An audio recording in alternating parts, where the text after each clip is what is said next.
Panning.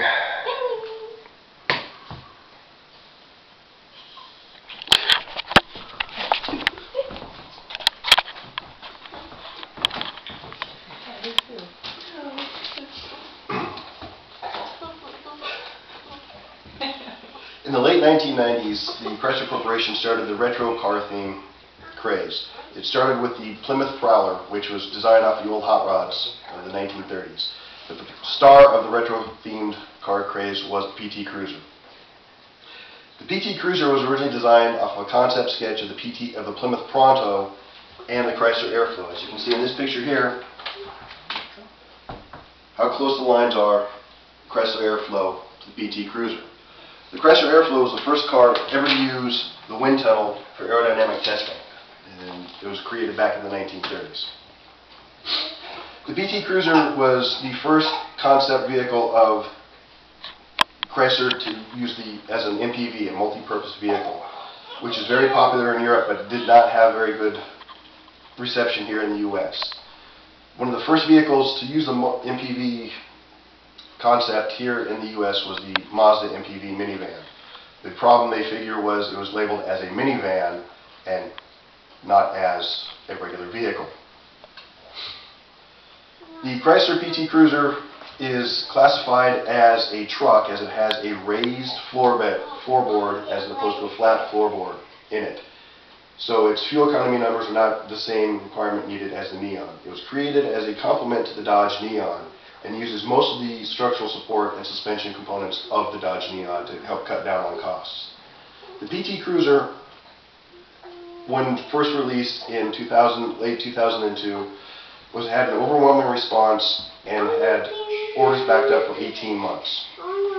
The PT Cruiser used retro styling themes that were found popular with the old hot rod adage, such as painted dashboards, rounded fenders, and using a white cue balls type shifter knob on the manual transmission or a silver one for the automatic transmission with a large push button to activate the gears.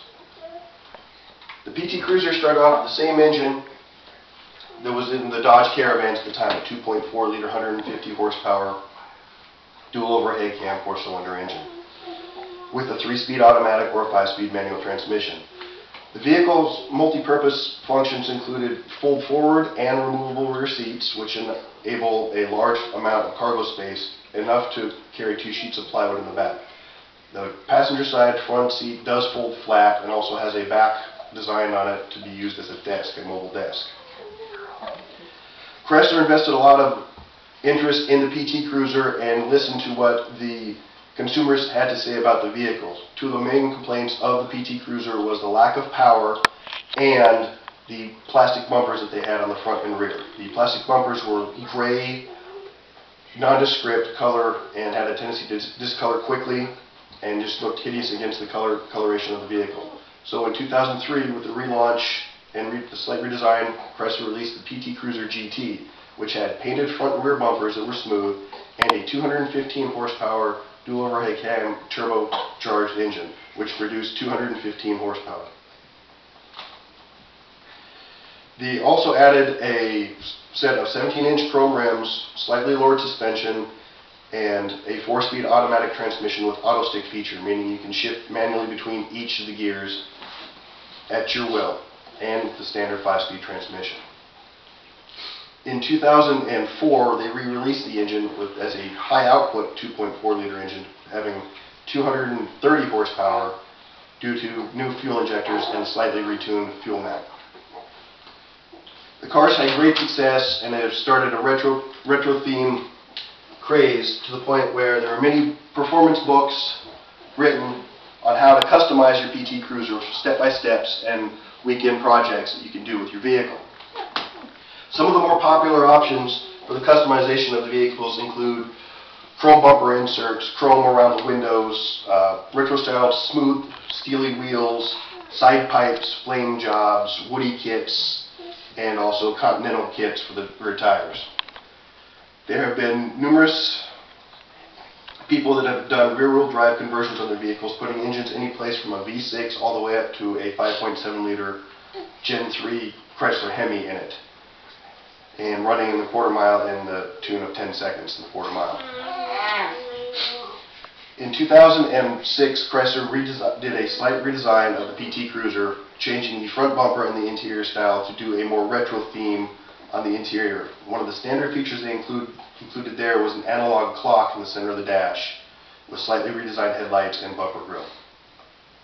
But it still maintained the fold forward seats and multi-purpose functions of the PT Cruiser. They did drop off the GT option with the 215 horsepower engine, as they found that not many people were buying that option. But the people that did buy it were very enthusiastic about it.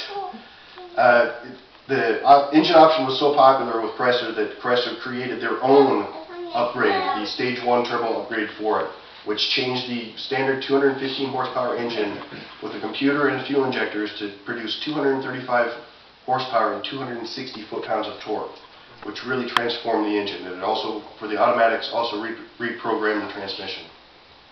Chrysler also created their own lowering kits, handling kits, and exhaust systems. This is how much they invested in this vehicle. The PT Cruiser only ran for approximately 10 years, with the last one rolling off the assembly line in 2010.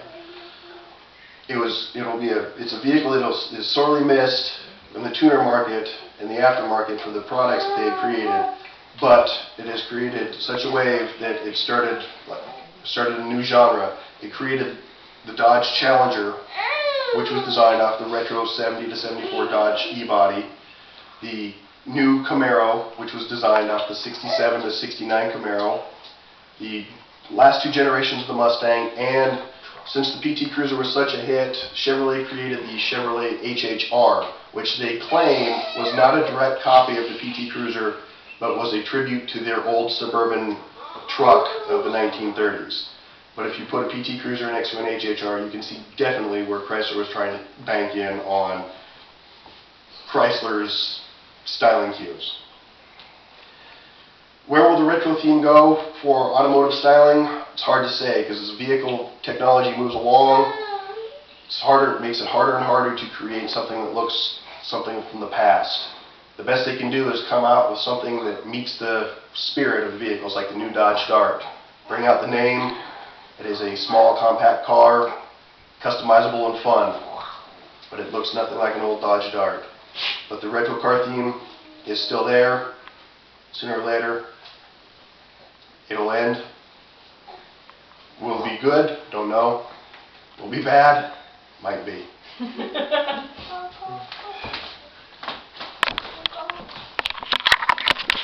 Ending pan.